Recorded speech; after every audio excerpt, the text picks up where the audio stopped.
You know, I go by the name Razah from Wu-Tang group Sunz and Man. It was actually fun then before it got more business. See, what you gotta understand, it became the music business. We used to freestyle, like, some of the best rappers, we used to do that shit. We used to be at video shoots, and outside the video shoot, we be sitting there, and that's where I came from. Like shows we used to do in parks, park jams. They was called jams or block parties. That was our shows for y'all today, which is Madison Square Garden type shit. But you know, for us, it was a regular thing in the park with a DJ, speakers, and people dancing. They would do the new dance battles. It was break dancing back then, but now today it's a whole new thing. When I first got to it, I was introduced into DJ Twins. They DJ for Redman now. They've been DJing for him for years. But they had invited me to the I think it was Time for Some Action video shoot, and that was like one of my first big experiences with the shit. And I got to see how it was, besides just watching it on TV and video music box. So how that shit looks behind the scene. I got to see, like it's like that, okay. So that's like one of my early memories. Then my next step was in the Wu-Tang. Shabazz the Disciple, we was in a group called the Mad Mob from Red Hook Projects, and Supreme was our producer. Still is for me and shit. And Shabazz was invited to the studio to get on a Diary of a Madman for the Gravediggers album, and he brought the Mad Mob with him to meet RZA. And then when we got there, they was recording a few albums actually. They was doing Into the 36 Chambers. Walked into the Firehouse Studios. You walk in there, it's like sitting there, Method Mans and Ghostface. Like that shit was crazy. I'm like, holy shit, man. And then they was cool. Like they're like, yo, shorty. They'd like kick some shit. Like they would like, let me hear you rhyme. And then when I rhymed, they was like, wow, you dope, man. You gonna be the future. And that shit I honored. And I took that in, and that's what I did with it.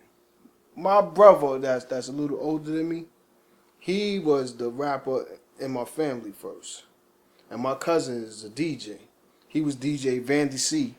And he used to be on the radio show 91.5 in New York City, him and Bill Blass. And he was a DJ. And he would take my brother around shit, like Run DMC shows and shit like that. And then I was young, I was little, and my brother always used to rhyme to me, like, yo, come here. Tell me what this sound like. And he used to rhyme to me. And that's how I got it. Because in Red Hook, he was the superhero rap nigga. So everybody be like, oh, you his little brother. When you gonna start? And then I'm like, they kept pushing on me. So I'm like, wow, you know. Then I started doing talent shows. And then for talent shows, me and my partner, we just kept going with the talent show shit. And then our names started growing up. And then it was like, yo, you next, man. You the future of this shit. I only listen to old music. I can't really deal with the new music because it's too far out there. Cause I could tell they ain't doing what I'm doing, and they ain't listening to the old music. Like I honor Rakim and KRS-One. Those are very important brothers. And so is Ice Cube. There's no way you doing all this gangster shit and you not an Ice Cube fan. That shit is insane to me. Doing it alone and learning the business parts of it. Because the music thing, like I said, is only 10% of it. 90% of it is business. So if you don't know none of that, you're just playing games with it. I was original in my music and very lyrical and a poet and live what I talk about. And I want children to be able to pick it up and do it and carry on the legacy. My son is doing it already.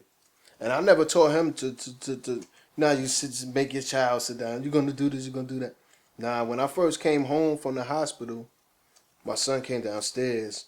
He came running down the stairs with my laptop. And he's like, Dad, you home? And I looked. I said, the first thing I said is, what is my laptop doing upstairs? I said, what you doing with my laptop? He said, no, Dad, I got to play you something. He said, no, I couldn't wait for you to get home from the hospital because I want you to hear this. And then he started playing this music. My eyes fell out. I was in tears. Because he was. I said, wait a minute. I said, who recorded you? He said, no, Dad. I recorded myself. I used your equipment. He said, I would watch you when you was always downstairs recording. I said, wow, if I was doing something negative around here, he'd have picked that up. And then he was quiet about it. And I said, wait a minute. I said, you recorded yourself too? He said, yes. He said, yes, because I was always watching you, so I knew what to do. And then I said, yeah. I said, get some more songs done. And then I had bought him a microphone. And then he was like, oh, what? He's excited. That's what the feeling that I had when I first got to it. So he was really excited over it, like, wow. Then the next thing you know, he constantly kept making songs. I'm like, wow. I said, you know what? He picked it up without me pushing him into it.